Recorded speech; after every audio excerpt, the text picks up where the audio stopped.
Morning everyone, welcome back to my channel, welcome to a new blog. আশা করি সকালে তোমরা খুব ভালো আছো আর আমরাও ঠিকঠাকই আছি। আর আজকে হচ্ছে বৃহস্পতিবার, এখন সকাল 7:45 মতো বাজে। তো আমি সকাল সকাল কদিন ধরে তো জানোই তাড়াতাড়ি উঠে স্নান টান করে পুজো দিয়ে নিচ্ছি, তো আজকেও সেইটাই হয়েছে। আর কালকে অনেক রাত অবধি জানো তো মানে মামামের ক্রাফটের কাজ করছিলাম। ওদের ওই একটা কিছু বানিয়ে দিতে হবে, মানে আন্ডারওয়্যারের থিম তো কিছু একটা বানিয়ে দিতে হবে ওই ড্রেস টাইপের। তো আমার কাছে কিছু সেরকম ছিল না। আর কালকে আমি সন্ধ্যাবেলা ভাবছিলাম যে বেরিয়ে কিছু কিনে নিয়ে আসবো বানানোর মতো, সেটাও পারিনি, সন্ধ্যাবেলায় বানাতে পারলাম না। তো যাই হোক, রাত্রিবেলা বেবির পাপা গিয়ে ওই নিয়ে আসলো হচ্ছে আর্ট পেপার, ওই আর্ট পেপারই। তো ভাবলাম যে কিছু একটা বানিয়ে দিই। রাত্রি 12টা অবধি 12টার সময় করেছি না, কমপ্লিট করতে পারিনি। কিছুই না, একটা ছোটো মোটো এই যে ডলফিন এঁকেছি, দেখতে পাচ্ছ তো তোমরা। এই যে ডলফিনটা এখনও কমপ্লিট করা হয়নি, মানে ওর আজকে 9:30 থেকে তো স্কুল, তো আমি কমপ্লিট করে নেবো। মানে এই ঘাটটা আর কি যা তা করে অবস্থা হয়ে রয়েছে, সব ছড়ানো ছিটানো রয়েছে, এগুলো পরিষ্কারও করবো। এই দেখো প্লেট, কালার, এখানে সমস্ত কিছু সব কিছু এখানে ছড়ানোই রয়েছে। রাত্রিবেলা অত রাতে আর ইচ্ছা করেনি যেগুলো গুছিয়ে রেখে কমপ্লিট করে যায়, কারণ এখন এটা আমাকে কমপ্লিট করতে হবে।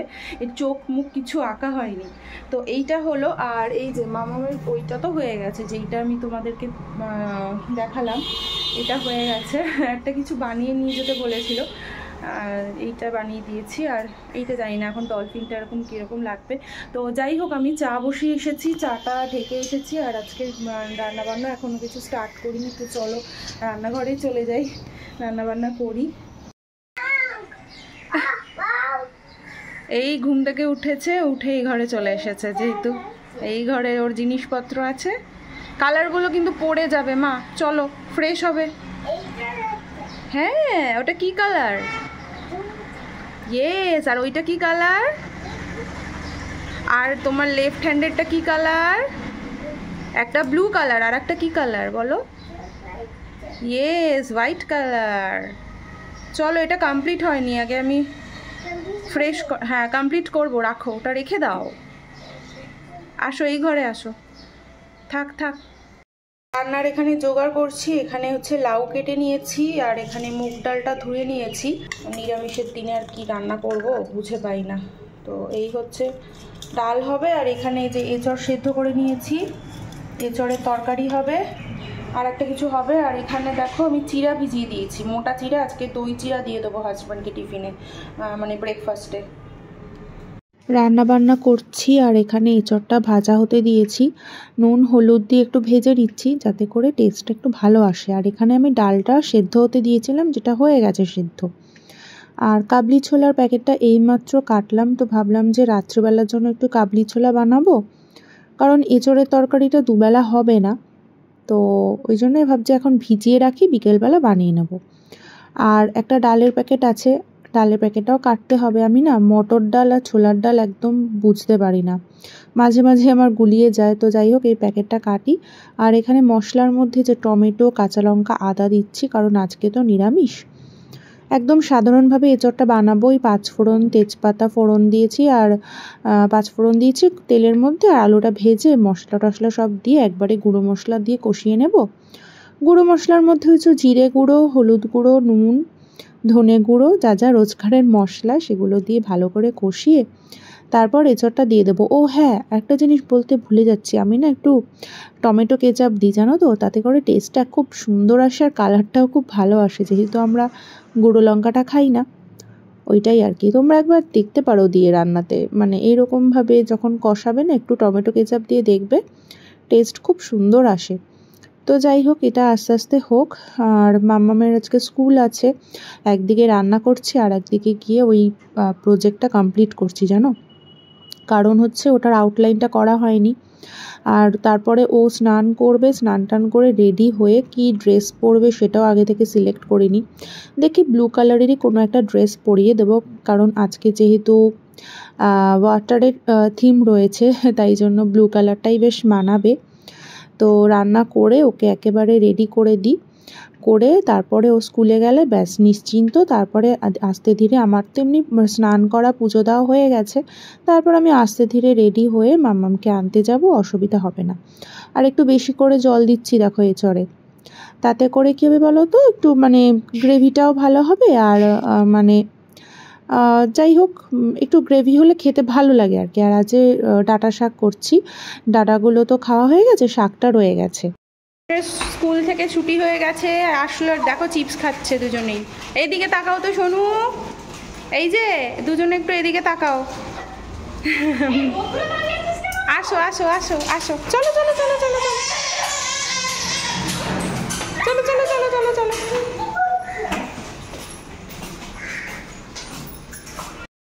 মাম্মামকে নিয়ে এসে ওকে ঘরে উঠিয়ে দিয়ে আমি আবার জামা কাপড় মেললাম ছাদে। আর এখন আমি যাচ্ছি একটু বাজার করতে, একটু বাজার নিই, সবজি টবজি নিয়ে আসি। আর এত গরম লাগছে, তারপর ঘেমে টেমে মুখ চোখের অবস্থা কী হয়েছে, চলো নিয়ে আসি। বাড়িতে আসলাম সবে আর ফ্রেশ হলাম, মানে পারা যাচ্ছে না সত্যি। যারা বাইরে যাবে না, একটু ভালোভাবে প্রোটেকশান নিয়ে বাইরে যেও, মুখ টুক ভালো করে ঢেকে পুরো কাপড় দিয়ে। আর কাপড় দিয়ে ঢাকলেও সত্যি কথা বলতে সাফোকেশন হয়ে যায়, এত গরম পড়েছে না, পারা যাচ্ছে না। মানে আমি বাজার করে এসে রীতিমতো হাঁপাচ্ছি।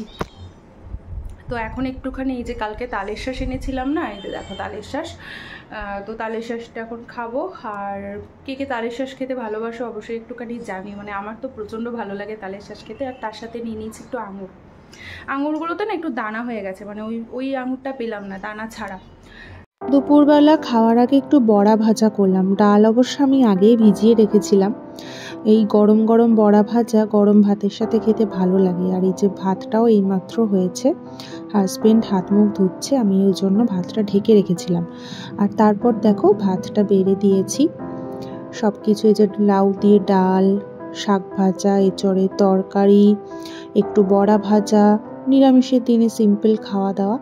তো চলো একসাথে দুজনে এবার খাবো, এই সময়টা একসাথে দুজনে খাই আর গল্প করি। আর এই যে দেখো না, সুজিত আবার গাছের কলা দিয়ে গেছে, কলাগুলো একদম সবুজ, কিন্তু বললো কিছুদিনের মধ্যেই পেকে যাবে। আর এই দেখো আম, এটা কি আম বলো তো, বলো বলো তোমরা গেস করো। কালারটা কি সুন্দর, মানে মনে হচ্ছে কি সাজিয়ে রেখে দিই। আর এটা কিন্তু কাঁচা মিঠে অবস্থাতে রয়েছে, খুব নাকি ভালো খেতে, এখনো অবধি খাইনি, কালকে খাবো। আমি আরামবাগ থেকে আবার দেখো না ক্যানবেরিজ নিয়ে এসেছি, আমার মেয়ে এত ভালোবাসে বেরি খেতে, শেষ হয়ে গেছিলো। আর নিজের জন্য এনেছি একটা চিপস, হাজবেন্ড নেই, ভাবছি আমি খেয়ে নেব। অবশ্য মেয়ে ভাগ বসাবে, কিন্তু ওকে দেব না, বাচ্চাদের বেশি চিপস খাওয়া তো ভালো না। সকালে একটুখানি খেয়েছে। আর এই যে ডায়েট চিরা এনেছি, ডায়েট চিরাটাও শেষ হয়ে গেছিলো, চায়ের সাথে একটু হাজবেন্ডকে দিই। তার সাথে এনেছে একটা টোস্ট বিস্কিট, এই টোস্টটা খুব সুন্দর খেতে, একদম এলাচের ফ্লেভার। ও আর একটা জিনিস এনেছি, দাঁড়াও দাঁড়াও, এই দেখো আইসক্রিম, মানে আইসক্রিমটা দেখে এত লোভ লেগে গেছিলো। যাই হোক এত রাত্রে খাবো না, এত রাতে এখন আমি রাত্রিবেলার খাবারটা বানাচ্ছি, একটু ওই কাবলি ছোলাটাই ভাবছি বানিয়ে নেব। তো এই হচ্ছে সারা দিনের রান্না বান্না কাজ কর্ম সব কিছু মিলিয়েই চলছে। রাতের খাবার বানিয়ে মেয়ের খাওয়ার করব, তারপর ওকে খাওয়াবো, আমাদের রুটি করব, এই যে সমস্ত দায়িত্ব পালন করতে হয় একের পর এক। একটা কথা কি জানো তো, আমি যত দিন যাচ্ছে তত অনেক কিছু সংসার করতে করতে শিখেছি, জেনেছি, বুঝেছি। কি বলো তো, যদি তুমি সুখী থাকতে চাও না, হ্যাপি থাকতে চাও, তাহলে কি তোমার নিজের কাজটা তোমাকে করে যেতে হবে, একদম বিনা স্বার্থে, কোনো কিছু এক্সপেকটেশন ছাড়া। যদি তুমি এরকম নিজের কাজটা মন দিয়ে করতে পারো না, তাহলে তুমি দেখবে তুমি অনেক সুখী। যখন তুমি কারোর কাছ থেকে খুব বেশি এক্সপেক্ট করবে, তখন কিন্তু তোমার কষ্ট হবে, তখনই তোমার মনে আঘাত লাগবে। কিন্তু তুমি যদি কারোর থেকে এক্সপেক্ট ছাড়াই যদি সব কিছু পেয়ে যাও বা কিছু নাও বা পাও, তাহলে কিন্তু তোমার অতটাও কষ্ট হবে না। কিন্তু সবসময় আমি যেটা মনে রাখি, যে নিজের দায়িত্ব, নিজের কর্তব্য পালন করা, যেটা আমার বাবা মা আমাকে শিখিয়ে এসেছে, সেটাই সবসময় চেষ্টা করি। আর সবাইকে একটু ভালো রাখা, এইটাই তো জীবনে, আর কি আছে বলো। তো যাই হোক রান্নাবান্নাটা করে নিই। আর দেখো না কাবলি ছোলাটা না আমার মানে এতগুলো সিটি দিয়েছি, মনে হচ্ছে কি একটু কম সেদ্ধ হয়েছে, মানে একটু ভাঙা ভাঙা হলে না খেতে বেশি ভালো লাগে। তো ওই জন্য আমি আবার প্রেশার কুকারের মধ্যে সবটা দিয়ে দিচ্ছি, আরও 2-3টে সিটি দেবো, তাতে করে আরও একটু মানে গলে যাবে, খেতে ভালো লাগবে। আর কালারটা কি অসাধারণ এসেছে না দেখো। তো ভিডিওটা এই অবধি রাখছি। যদি কিছু ভালো লেগে থাকে অবশ্যই একটা লাইক আর কমেন্ট করে দেবে। আর যারা আমার চ্যানেলটাকে এখনও সাবস্ক্রাইব করোনি, প্লিজ আমার চ্যানেলটাকে সাবস্ক্রাইব করে আমার পাশে থেকো। আমিও অবশ্যই তোমাদের পাশে থাকবো। আর পাশে থাকা বেল আইকনটি অবশ্যই অন করে রেখো, যাতে প্রত্যেকটা ভিডিও নোটিফিকেশান তোমাদের কাছে তাড়াতাড়ি চলে যায়।